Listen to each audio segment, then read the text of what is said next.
Mandela is kill. No. Gets me every time. What is your favorite creepypasta? What's up, my brother from another mother?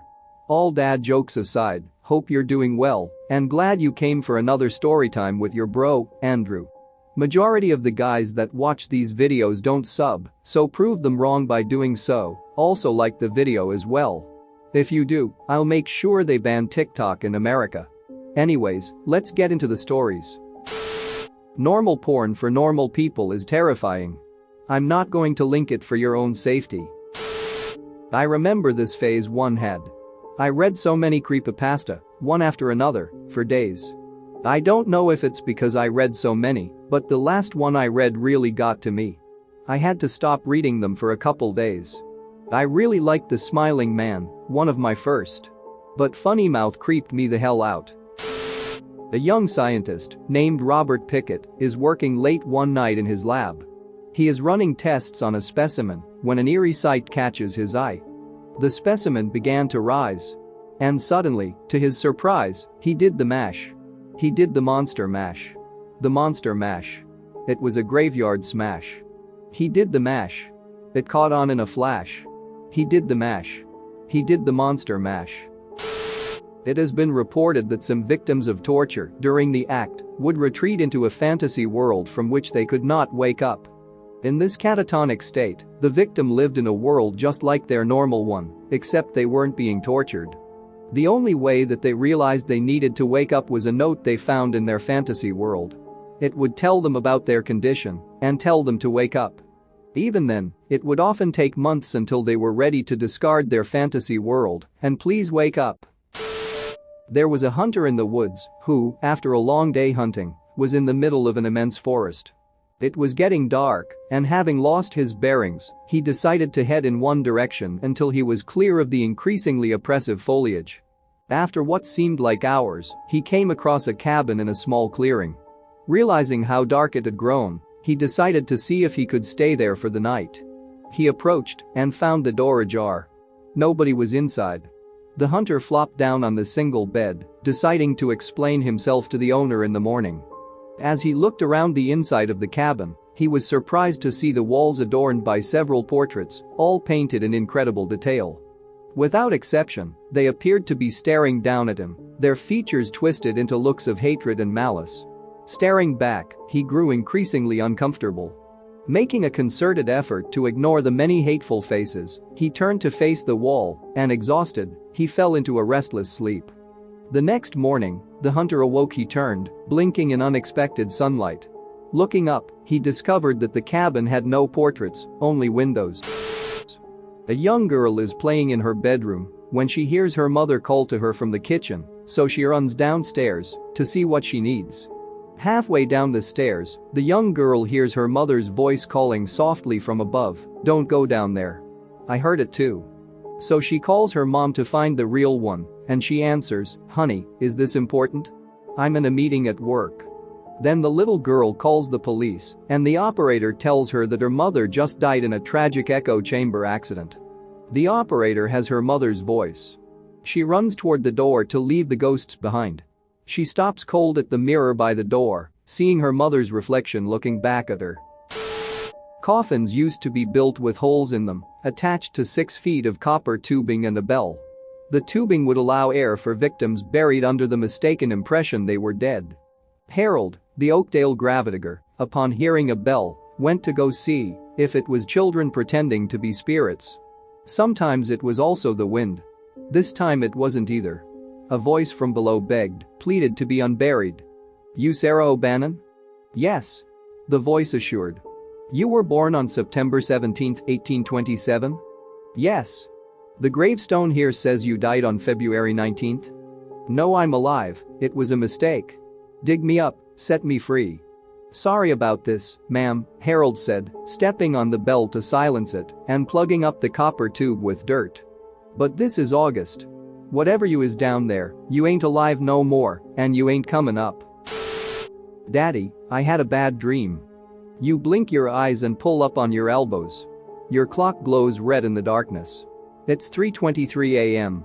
"Do you want to climb in bed and tell me about it?" "No, Daddy." The oddness of the situation wakes you up more. You can barely make out your daughter's pale form in the darkness of your room.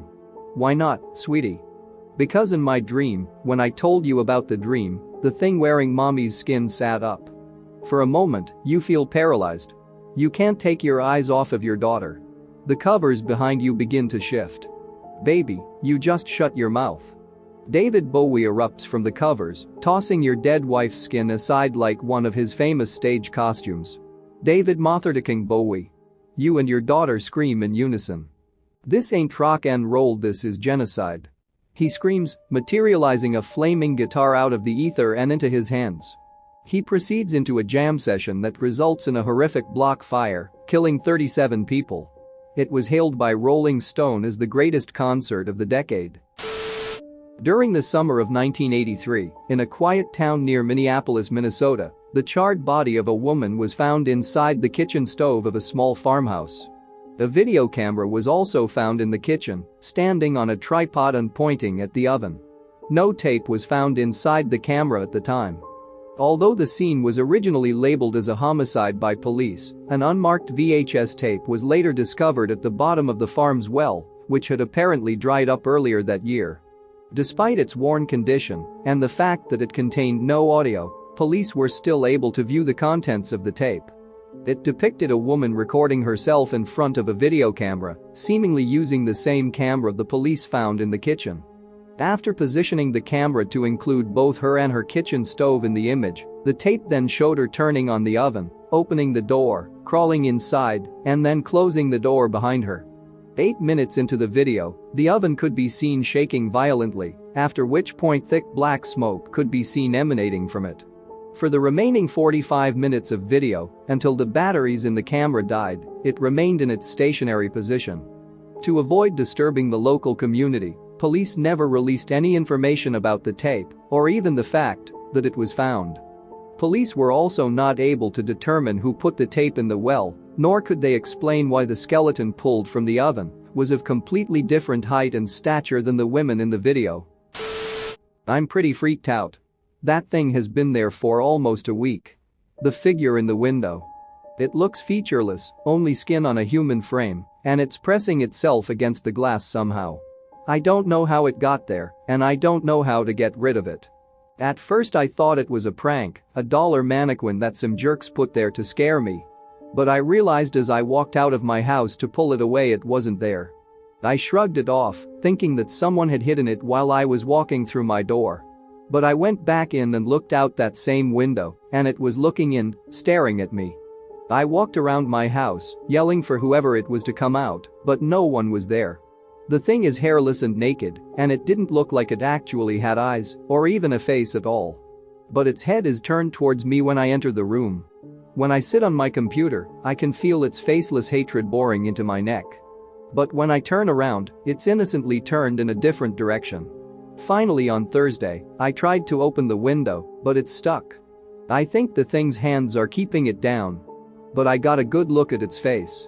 Its eyes and mouth are behind the skin, pushing outward. It stared at me, smiling. I pulled back a fist and smashed it onto the glass, determined once and for all to get rid of the glaring monster. I know I'm strong enough. That glass should have cracked. But it didn't. It shuddered under my hand, but it didn't break. And that smile just got whiter and whiter and whiter until I thought its head would break in half.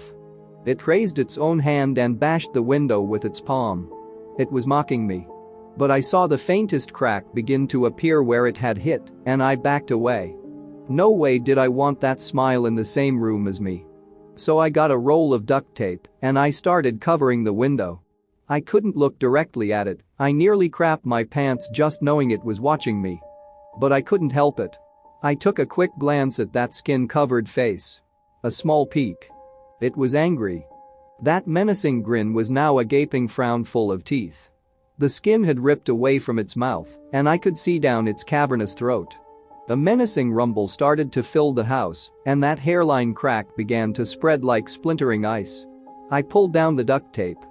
The rumble stopped, the split skin healed over, and it began to smile again. Now it's night, and the noise hasn't started again. There are no sounds, no rumble, no crackling glass. Everything's quiet now. But I can feel its claws gripping the back of my chair. I can hear its skin stretching as it smiles. It's watching me type. Thanks for watching. What did you think of the story time? Let me know in the comments below.